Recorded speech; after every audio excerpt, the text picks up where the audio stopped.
অনেক সাহেব আছে মায়ের কথা ভুলে যায়, স্ত্রীর কথা অনুযায়ী মায়ের উপর অত্যাচার করে, এরকমও বহুত আছে। আল্লাহ পাক বলছেন শোনো, وَقَضَى رَبُّكَ أَلَّا تَعْبُدُوا إِلَّا إِيَّاهُ وَبِالْوَالِدَيْنِ إِحْسَانًا। তোমার প্রভুর পক্ষ থেকে ফয়সালা হয়েছে, চূড়ান্ত সিদ্ধান্ত হয়ে গিয়েছে, আমি আল্লাহর ইবাদতের পর তোমার মা বাপের ইহসান করবে, খেদমত করবে, তাদের জন্য উপকার করবে, তাদেরকে ভালোবাসবে। আল্লাহ রাব্বুল আলামিন বলেন মা বাবার সঙ্গে কেমনে কথা বলবে, তাদের সাথে কিভাবে আচরণ করবে, আল্লাহ তাও শিখিয়ে দিয়েছেন। আল্লাহ পাক বলেন ওয়ালা তাকুল লাহুমা ওয়াকুল লাহুমা কাওলান কারীমা। মা বাবার সাথে সম্মানজনক কথা বলো। ওয়াকুল লাহুমা কাওলান কারীমা, সম্মানজনক কথা বলো, মাথায় ঝাঁকি দিয়ে রাগ করে চোখ মোটা করে কথা বলো না। তুমি সন্তান, তোমার জন্য সবচাইতে বড় পীর তোমার আব্বা তোমার আম্মা, ঠিক কিনা কন? ছেলের জন্য, মেয়ের জন্য, সন্তানের জন্য সবচাইতে বড় পীর কে? বাপ মা। এটা ভালো করে মনে রাখতে হবে। আপনার মাওলানা সাহেবদের দোয়া, পীর সাহেবদের দোয়া কবুল হতেও পারে, নাও হতে পারে, 50-50 সম্ভাবনাও আছে, আবার সম্ভাবনা নাই। কিন্তু মা বাবার দোয়া কবুল হবে 100% সিউরিটি রয়েছে। রাসূলুল্লাহ বলেছেন 3 জনের দোয়া কবুল হবে, মুস্তাজাবুদ দাওয়াত। কয়জনের দোয়া কবুল হবে? আল্লাহ রাব্বুল আলামিনের হাবিব বলেন 3 জনের দোয়া কবুল হবে আল্লাহর দরবারে। তার মধ্যে একজন হলেন মাজলুম ব্যক্তি, যে ব্যক্তি অত্যাচারিত, যে ব্যক্তি মুসাফির, প্রবাসী, তার দোয়া কবুল হবে। আর মা বাপ যদি সন্তানের জন্য দোয়া করে, ওই দোয়া আল্লাহ রাব্বুল আলামিনের দরবারে মঞ্জুর হয়ে যায়।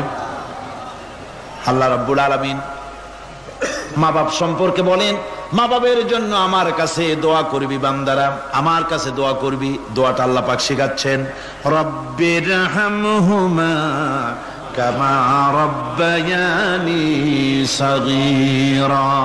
পড়েন সবাই, রব্বিরহামহুমা কামা রব্বায়ানি সাগীরা। একটু জিকির করেন, লা ইলাহা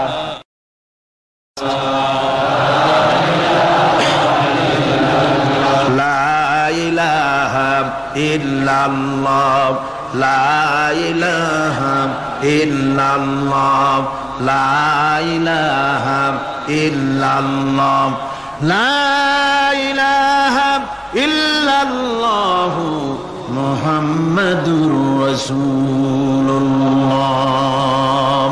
আমার ভাইরা, আল্লাহ পাক শিখাচ্ছেন, বান্দা তোর মা বাপের জন্য আমার কাছে দোয়া কর। আয় আল্লাহ, আয় রব, আয় আমার প্রভু, আমার মা বাপ যেমন ছোটবেলায় আমাকে স্নেহের কোলে লালন পালন করেছে, আয় আমার আল্লাহ তুমি আমার মা বাপকে তোমার রহমতের কোলে লালন পালন করো।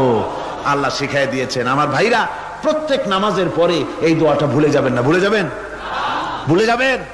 আমার ভাইরা, আমার বোনেরা, সবাই প্রত্যেক নামাজের পরে পড়বেন, রব্বিরহামহুমা কামা রব্বায়ানি সাগীরা। এই দোয়া করতে কেউ ভুলে যাবেন না। আল্লাহ রাব্বুল আলামিন বলে, বান্দারে ওয়াসাইনাল ইনসানা বিওয়ালিদাইহি ইহসানা হামালাতুহু উম্মুহু কুরহা ওয়া ওয়াদাতুহু কুরহা। আল্লাহ পাক বলেন, আমি পৃথিবীর সমস্ত মানব মণ্ডলীকে উপদেশ দিয়েছি, মা বাপকে সম্মান করো, শ্রদ্ধা করো, তাদের উপকার করো। তার কারণ হলো তোমার মা তোমাকে গর্ভে ধারণ করেছে অত্যন্ত কষ্টের সাথে। আল্লাহ বলতেছেন, মা তোমাকে গর্ভ ধারণ করেছে অত্যন্ত কষ্টের সাথে, এরপরে তোমাকে ডেলিভারি করেছেন অত্যন্ত কষ্টের সাথে, তোমাকে ডেলিভারি করেছেন। গভীর রাত্রে মানুষ সব ঘুমায় যায়, গর্ভবতী মা ঘুমাতে পারে না, সন্তান পেটের ভিতরে হাঁটু দিয়া গুতা মেরেছে, পা দিয়া লাথি মেরেছে। মা চরম শীতের রাত্রে, প্রচন্ড শীতের রাতে গায়ের লেপটা সরায় দিয়া মা একবার দাঁড়ায়, আর একবার বসে, একবার দেওয়ালের সাথে হেলান দিয়া দাঁড়ায়, কষ্ট করে রাতটারে কাটায় দেয়।